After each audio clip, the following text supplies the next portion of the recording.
Hey, welcome back to the channel, guys. It is the tail end of March 2022, and the previous weekend, my brother and I went up to Concord, North Carolina, to attend the Charlotte Comicon that are usually held about 4 times a year.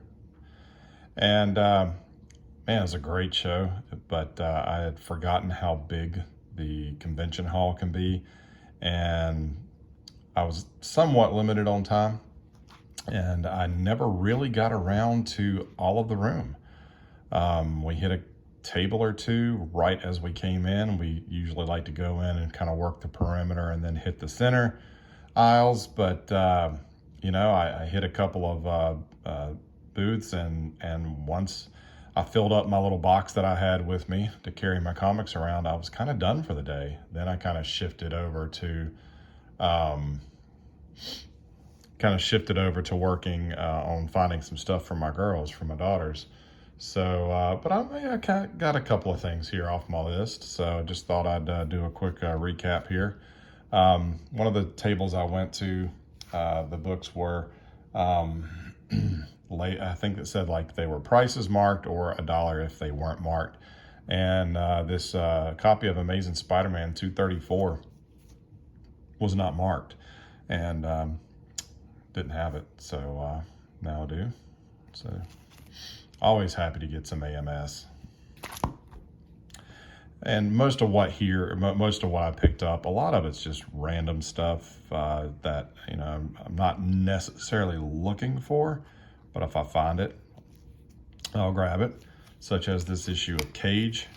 This is issue 18. This is the third to the last issue. So these late issues, especially of Marvel titles or 90s titles, are not always very easy to come by. I don't think I'd ever seen this one before in any of my back issue browsing.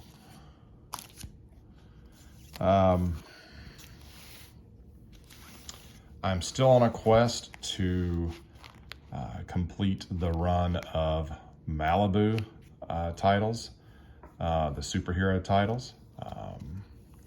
And I found an issue, a polybagged issue of Mantra #1. It even has the trading card with it. So as frequent visitors to my channel, you'll know that I'm also an avid card collector. So it's always a plus to get a card. I think my brother found this one, Marvel Age. This is number 115, and it's got a write-up on the on some Marvel cards, and then we've got the cover of the Rise of the Midnight Suns. So, cool to find the pre-internet stuff. A couple of the Volume 2 Fantastic Four. I know the issue 13 of this series, of the 4 different series, Cap, Avengers, Iron Man, and Fantastic Four, were not all that well received. But they had issue 13, so I went ahead and grabbed it. I believe that's Tom Rainey's art on the cover. But did find a couple of the other issues. So we got issue 11 and issue 10. It's just a sweet cover. All right. I forgot that I had rotated the stack before I put it in the box. Found a loose issue of Ghost Rider 29. Not bagged or boarded, but it was cheap. And it fills in a hole. Same thing for some more Malibu Freaks, issue number 6, part of their breakthrough storyline going on at the time. And Elven, issue 4. This is a 4-issue series, but this is only the second issue I've been able to locate.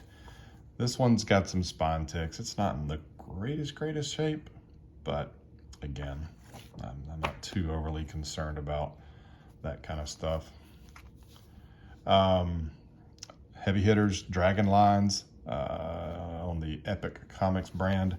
my older brother had to kind of fill me in on you know what this was, and basically it's a creator-owned line, and I love me some Ron Lim, and this series features his art. I don't know if he's the creator or not.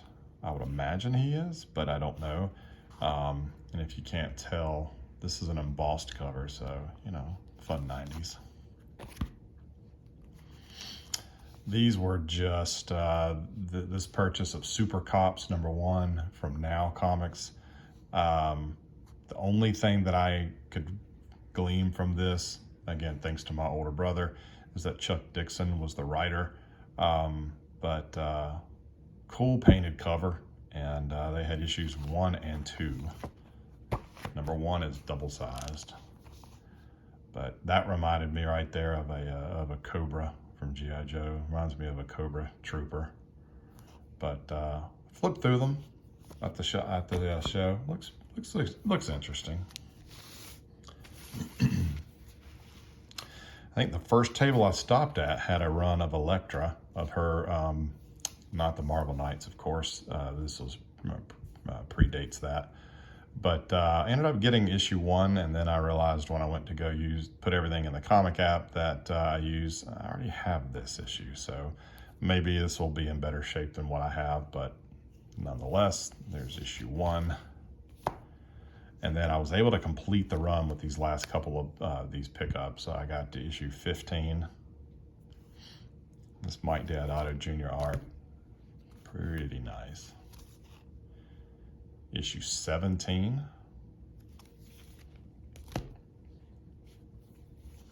Issue 19. So that was the last issue to finish out that run, which got me excited about. And then, same seller had some Doom 2099, which these seem like an afterthought in a lot of people's boxes, but he had a section for them, so I grabbed you know, several that I needed for the set. So we have 13. We have issue 15. We have issue 20.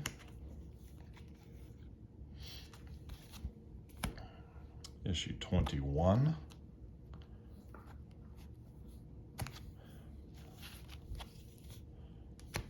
Issue 22. And